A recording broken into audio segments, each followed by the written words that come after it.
Hi everyone, so I'm back with part 4 of week 22.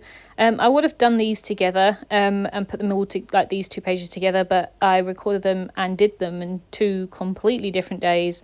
So I wanted to get the other one uploaded so I could, I didn't want to be too behind with my videos and stuff. So I've done this one separately, but there is actually a part 5 to this week as well, but they are 2 layouts put together.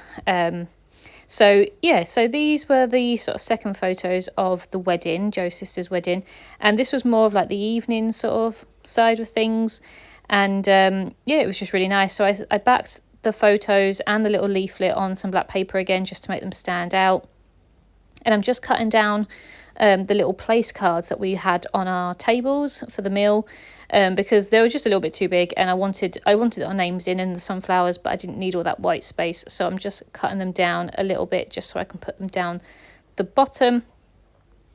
So again, this is a mixture of my photos that I took and also some of the professional photos that the photographer had sort of given out as like a taster a few days after the wedding.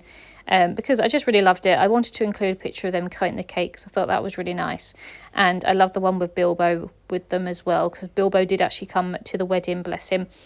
We actually had him in our room that evening, so he slept in our room. And he got to get in the photos, and everyone got to meet him and stuff like that. So that was really cute. So I wanted to include a picture of them all together. And then there's 2 pictures. One's a large picture of me and the bride, and a picture of me, the bride, and some of her family as well. So yeah, just some really, really nice photos that we have. So I wanted to include this leaflet just because it had the name of the actual place that they got married, which was Rushpool Hall, and we actually stayed the night of the wedding at the venue. So that was really handy because it was quite nice just to be able to walk back to your room rather than have to get in a taxi and all that sort of stuff. And it was quite handy because you could just walk up to your room to get stuff rather than, as I said, you got to pack for everything just in case. It was just nice to be able to pop up to the room. I went up quite a few times just to brush my hair or do them sort of things, so that was really handy. So I would definitely recommend it. It's not the cheapest options, obviously, to stay at the venues of weddings.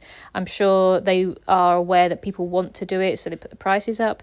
But for the one-offs, for people that are close to you and stuff like that, I think it's definitely worth it. It does make the evening much more chilled. We thoroughly enjoyed staying over there. So as I said, just got some nice photos. I'm still using double-sided sticky tape, just because it just seems to be going on nice and quite easy to stick the photos down. It just makes a mess. That's the only thing about double-sided sticky tape, with obviously the leftovers that you're peeling off. But I really like how this one came out. I love this style of scrapbooking.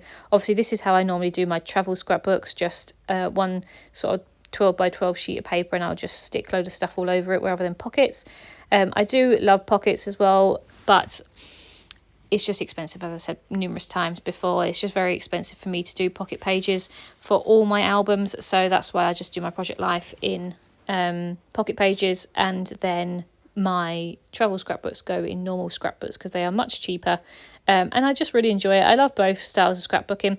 I think with this one, when it's just one theme, like this is the wedding, it's quite easy to do these layouts, whereas if I was trying to do project life in my travel scrapbook style like this, because you've got so many things going on, because it's a week full of stuff, and obviously you can do loads of different things in a week, I find it quite difficult how to sort of make it all coherent, and not make it separate. Basically, that's what I'm trying to say. Like, this is all just one theme, as with my travel scrapbooks. Like, if we do something on the day, we go to a park or something, it's all about that park. Or if we go to a show or something like that, it's just really easy to separate things. Whereas if you're just doing a week's worth of stuff on one page, it can be quite difficult to sort of get it spread out. And obviously you do have to sort of, with the pockets, they sort of separate themselves, I guess, but you do have to sort of differentiate between the days and stuff. So I just find project life a lot easier for my day-to-day scrapbooking, and then this for my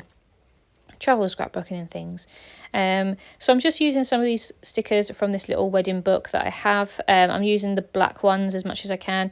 I'm going to use the pink ones for the other wedding, but I wanted to use mainly black for this one. So it's just a few little hearts, just a few little words and stuff that I can dot around. And then that space on the right hand side, I'm going to use that to for some journaling as well. So I'm going to do some more lines with my ruler so I can write a little bit about the second part of the wedding, the evening part of the wedding. And I just can't believe that it's been and gone. It's insane that we were counting down to these days of all the weddings, and then suddenly ours is coming up in 3.5 weeks' time. So absolutely mad. I can't believe where time's gone. I'm looking forward to obviously the day and things like that, but I am looking forward to not have to plan anymore, because I'm just so conscious that I've forgotten something. I've got so many checklists and I've got so many things going on that hopefully I haven't, but it's just so easy to be swept up in it all and just forget, like, sometimes the basic things. Luckily our venue's been really, really good, and they've given me a huge sort of like day-to-day, well, hour by hour checklist, so that's really helpful, so I can go through that. But I hope you've enjoyed this part, and I'll be back with the last part shortly. Thank you very much. Bye.